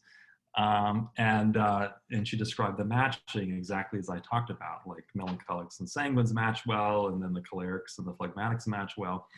And that creates more of a balance. You get 2 cholerics together, that's fire and fire. That's probably not gonna, it could work, but it's gonna be a challenging relationship. 2 phlegmatics, probably not do a whole lot. And so forth. So I think it's interesting that, these ideas keep getting rediscovered, and which says that they are not just some system that someone has forced onto people, but they actually represent something deeper. And that people are, again, tuning into these ideas that are essentially coming from the etheric realm. And they're able to, across different cultures, essentially come up with a very similar experience. It's just that today most people aren't perceiving the etheric anymore, not consciously. Again, unconsciously, I think a lot of people are. So these ideas might sound really foreign, to that, to more of an intellectual understanding. Yeah, well, hopefully these discussions can help bring some of those ideas down to earth in a really practical way. I think so. I mean, I think one of the motivations that I would like to get out there is I feel like medicine is, there's all this talk about in conventional medicine. I mean, it's kind of dismal, like the amount of depression, suicidality, and burnout amongst clinicians. And we say a lot of that is chalked up to the administrative issues, like working on the computer all day and not having enough people interaction, or having to see a certain number of patients per hour, and so forth. So there's a lot of factors. I think one important factor is the very thinking that clinicians are taught to use, very much based on that intellectual, mechanical thinking. It leaves the soul and these higher modes of cognition out of it. In fact, that is kind of the dream of the insurance companies, is like, let's get the physician out of it. Let's just put a robot in the room, and let's figure out the algorithms that people need, and we'll be good. You'll type in your symptoms, they'll do some checks on you, and they'll spit out your pills. That's the medicine we're heading towards in some way, but it's soul killing. And that's why literally doctors are killing themselves. I mean, it's like it creates this sort of inner deadness. And even as a naturopath, I saw that over the years as my own profession was more and more moving into that kind of thinking. And so can we enliven medicine to bring back imaginative, inspirative, intuitive cognition, not just in some abstract or philosophical way, but a very applicable way to make, among many things, to make practice more enjoyable, but to also really allow clinicians to see deeper into their patients. So we're not just looking at them as machines that need fixing, but rather as a being of body, soul, and spirit, and that all of these need to be worked with in a certain way. Just having that thought, I think, even if you don't understand these ideas or care about them or whatever, just having that openness to that thought, I think, is going to give you a different capacity as a practitioner when you sit in front of your patient. It's going to open up different possibilities that probably weren't there before. And I always found that going down these roads and exploring this just made medicine so much more interesting than, what's the disease, what's my differential diagnosis, what's my diagnostic plan, and what are my treatments, next, and this kind of thing where we take the humanity. I mean, if the I is this part of our spiritual self, that is not found in medicine. I mean, good practitioners are doing this, but they're not doing it consciously. And it's not taught as a conscious part of medicine necessarily. I mean, we talk about social interaction and all that, but you're not going to hear talk of astral bodies and etheric bodies and stuff in medical school, although, something along those lines could be there. And if these ideas are, again, not just abstractions, but capturing a higher truth about the dimensions of the human being, this could help reinvigorate medicine to a different level. So I think that's the real gift of traditions like Anthroposophy and all this. They really can let us change our culture, because the way it's headed now, medicine is going down a very dark path. And talking to providers, I think the latest statistic is 7 out of 10 clinicians in general, and this is across all specialties, would not recommend medical school as a path, or medicine as a path, for their children. That's pretty remarkable, 70%, and that number seems to be going higher every year. So that says something about the current state of medicine. And again, it's not just, I think, about the bureaucracy, which is, I think, a symptom of intellectual thinking, but it's about the very thinking that we use with our patients. And I think a lot of people are shying away from a conventional medicine path to pursue things like Chinese medicine or naturopathy, but I would argue even there, it's not fully embraced that what we're striving for. And, I think we could extend conventional medicine, conventional biomedicine, to include these concepts so that it would flow more easily. And again, it would give different diagnostic insights. But it would also let us treat that person across from us more as a human being than just a lump of flesh that needs some fixing. Yeah, which of course would, as you said, make everything more enjoyable, and maybe those statistics could be reversed where people, Yeah. be enthusiastic about the current state of medicine. And Right. Yeah, I really hope that's the case. Like I personally have kind of retired from practice in this last few months because I feel like the forces as a primary care physician, I was being led to treat patients in a specific way that are kind of incompatible with these other perspectives, or that bringing those perspectives into the clinical encounter is a lot more difficult. It's become a lot more regimented in terms of what is acceptable treatment and diagnostic approaches, which many critics of more traditional medicine would say, well, good, now we have better standards and whatnot. But again, it's kind of killed the essence because intellectual thinking, as I argued before, is incapable of grasping life activity. You can't study life with the intellect, which only can perceive mineral forces which are dead. So how are you supposed to have a living medicine if the very thinking you're using can't be applied to that? It's like if you learn the laws of chemistry, that helps you understand, let's say, pigment colors really well. But if you want to appreciate a painting, just having a knowledge of chemistry isn't going to bring you there. You have to have a whole different knowledge of how that painting was created. What was the artist thinking? What was the soul impulses? That's a whole different level of knowing. And that's what's happening in medicine, is we're saying that level is, let's throw it out. It's not important. Let's just focus on the chemistry. It's like just analyzing Rembrandt based on, pigment chemistry, which is interesting, but certainly it doesn't tell you the higher aspects of that painting. Same thing with, music. I mean, if you just learn the physics of sound, that can't help you understand a Beethoven symphony. There's a whole different level of knowledge. Again, imaginative, inspirative, intuitive knowledge that comes in to perceive those things. And what's happened in medicine over the last 200-300 years in the West is that we have gradually chipped away at these other modes of cognition which were present in medicine, and we've narrowed it down to one thing: intellectual thinking, machine thinking, material thinking. You are just a hunk of matter. That's all that matters.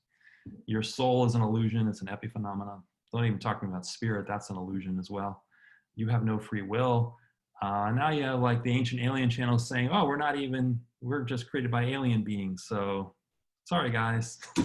It's just like it completely dismisses the human spirit from the beginning. And then you wonder why so many people are depressed and apathetic and anxious. It's like, well, the very philosophy you put out there is antithetical to life and to the soul and the human spirit. So what do you expect? I think when you see it from that angle, you almost have to be like, have people lost their minds? Like, they're labeling integrative medicine, all this stuff, as a farcical pseudoscience, whatnot. At the same time, when you look at it from this other perspective, you're kind of like, well, I mean, what are we being offered here? This is so dismal.